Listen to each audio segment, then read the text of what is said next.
Ini kalau kita lihat airnya bening, tetapi di dalam botol ini juga ada seperti cairan lendir ya. Cairan lendir, dia seperti benang ya, seperti benang putih-putih. Coba perhatikan, itu ya. Bentar ya. Kita perhatikan dia. Assalamualaikum warahmatullahi wabarakatuh.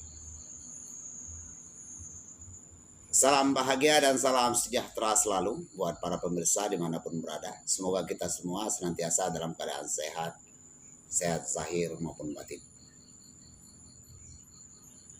Berjumpa kembali dengan saya, Dun Ben Hussein, pada kesempatan yang berbahagia ini. Kembali lagi saya hadir di hadapan para pemirsa sekalian. Kali ini saya akan menerangkan, yaitu tentang memuasakan lintah. Apa-apa saja yang harus kita lakukan ketika kita memuasakan lintah. Para pemirsa yang dirahmati oleh Allah, dalam hal meracik minyak lintah ini, banyak hal yang harus kita lakukan. Ya mungkin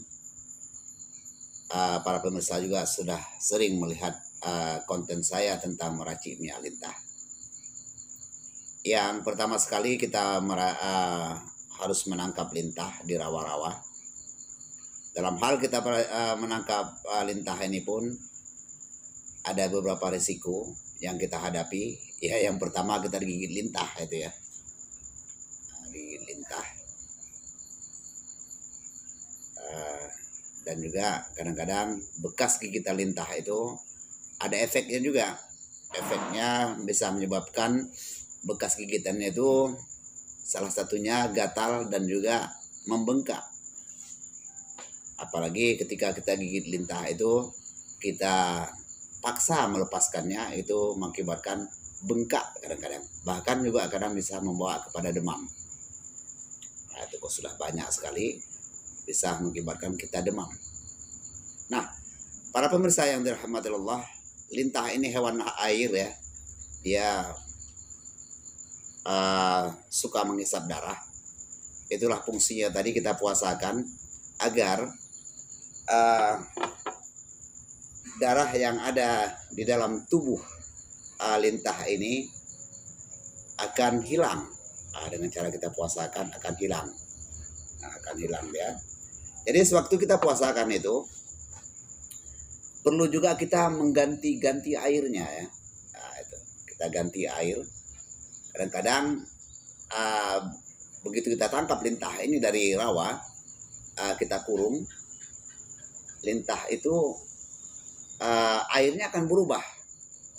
Kadang bisa berubah menjadi hitam dan juga bisa berubah menjadi merah. Jadilah itulah gunanya tadi kita mengganti air. Kalau bisa selagi masih proses kita puasakan, itu kita puasakan, itu harus sering kita ganti air satu hari sekali sampai airnya juga berubah menjadi bening seperti ini ya. Seperti bening seperti ini.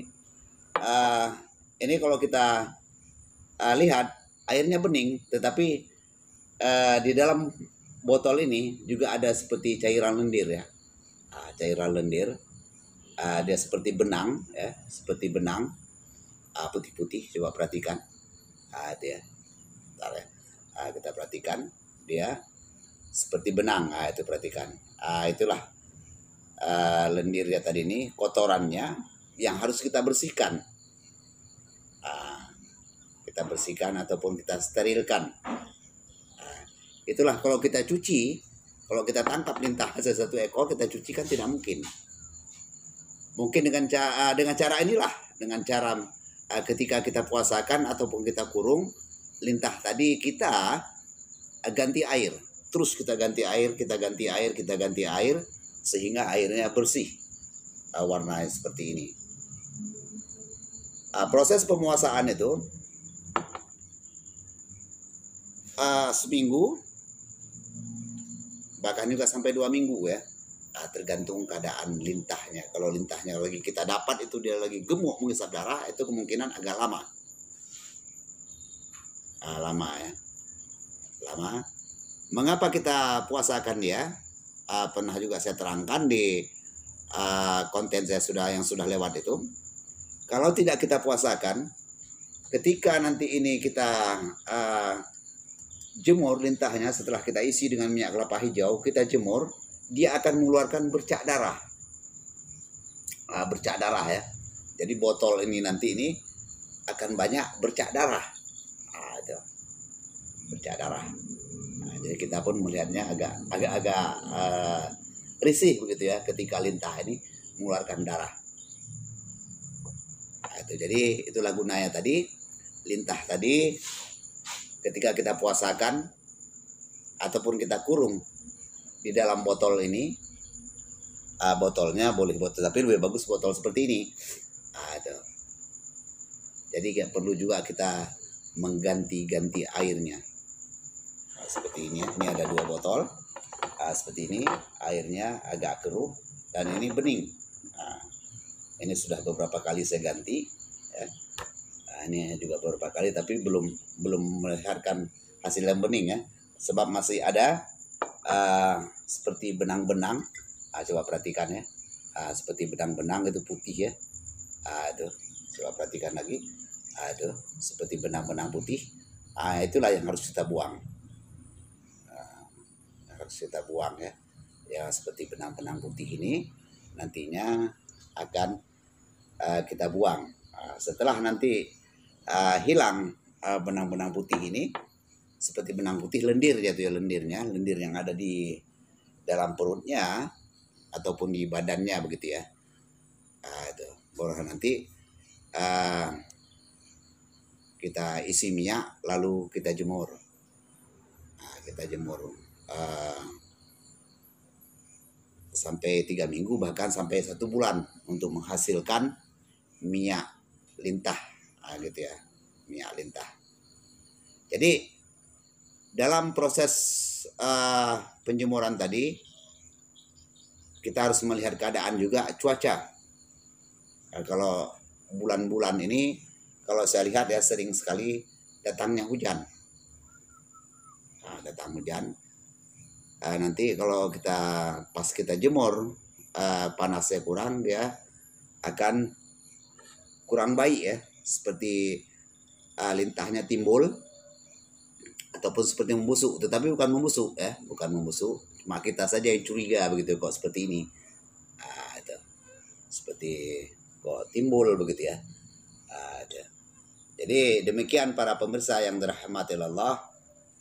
Jadi ketika kita puasakan dia tadi, juga kita harus mengganti-ganti airnya. Mengganti airnya, seperti saya katakan tadi, itu mengganti kita mencuci ataupun kita cuci lintahnya. Sebab ketika kita tangkap di rawa, itu dia masih di habitatnya, kadang juga yang kita pakai memasukkan air rawa itu ya, air rawa. Itu. Demikian para pemirsa yang dirahmati Allah. Jadi dalam hal meracik minyak lintah ini, resikonya seperti saya katakan tadi, ialah yang pertama kita digigit lintah. Sudah itu ada lagi beberapa hal. Jadi kalau kita kurang mental, ketika kita menangkap lintah ini juga akan terjadi hal-hal seperti ilusi ya. Maka itu saya katakan itu guna kita kurung tadi ya.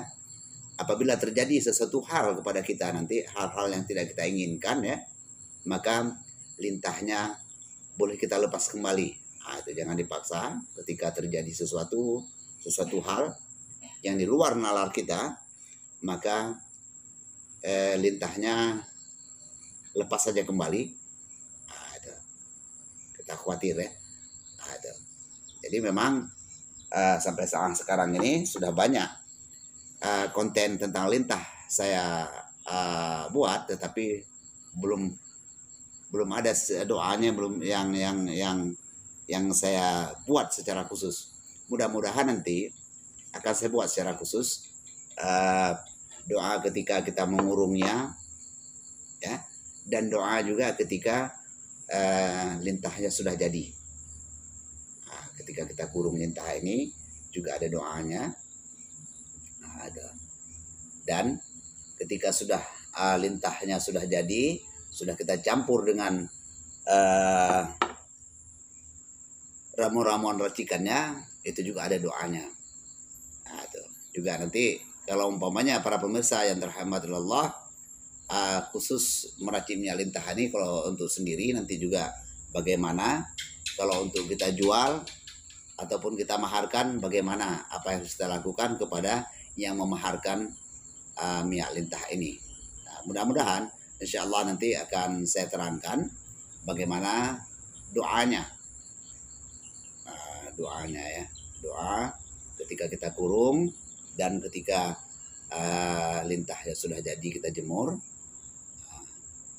itu ada doanya. Mudah-mudahan insya Allah